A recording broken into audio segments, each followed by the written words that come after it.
Hello friends, इस video में हम एक्सरसाइज 1.3 का क्वेश्चन नंबर 4 करेंगे। Question number 4, express 0.999 in the form P upon Q। Are you surprise by your answer with your teacher and classmates, discuss why the answer makes sense.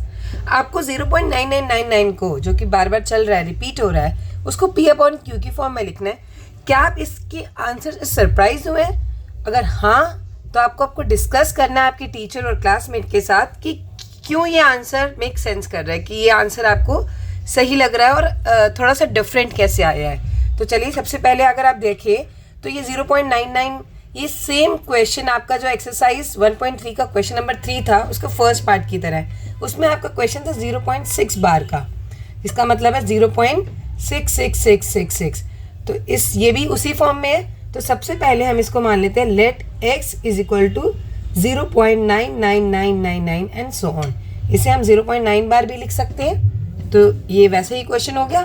अब हम क्या करते हैं, इसका वही स्टेप है जैसे कि हमने पहले किए थे। हमें डेसिमल के पहले जो है वो एक होल नंबर चाहिए। तो इसके लिए हम इसे किससे मल्टीप्लाई करेंगे? 10 से।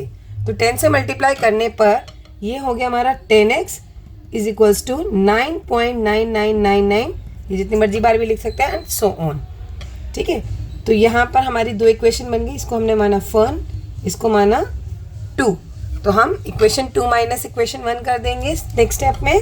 तो इक्वेशन 2 माइनस इक्वेशन 1, तो ये हो गया 10x minus x is equal to 9.9999 so on minus 0.9999 and so on. जितने मर्जी बार भी आप 9 लिख सकते हैं क्योंकि रिपीटिंग होता है। तो 10x minus x is equals to 9x और 9.9999 माइनस 0.9999 माइनस क्या हो जाएगा? 9.0। इसे हम 9 भी लिख सकते हैं। तो ये हो गया 9x इज इक्वल्स टू 9। तो x क्या हो गया? 9/9। ठीक है, जिसका मतलब है 1।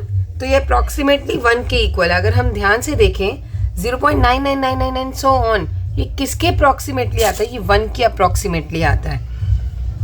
तो हम इसके आंसर से ऑब्वियसली सरप्राइज हो गए हैं।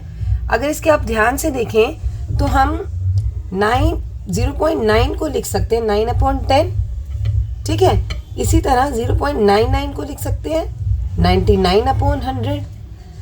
लेकिन अगर आपके पास 0.6 था जैसे, तो और वो बार वाला क्वेश्चन था, तो आपने क्या करा था? इसका आंसर आया था 6/9। ठीक है, इसी तरह अगर आपके पास 0.3 बार आएगा तो उसे आप लिखेंगे 3/9। तो ये था 0.9 बार, तो ये हो गया 9/9। जब भी कोई बार वाला है तो वो अप्रॉक्सीमेटली उसका जो डिनोमिनेटर है हम उसे 9 ही लिखेंगे, इसीलिए इसका आंसर भी 9/9 ही आया, 1 के करीब।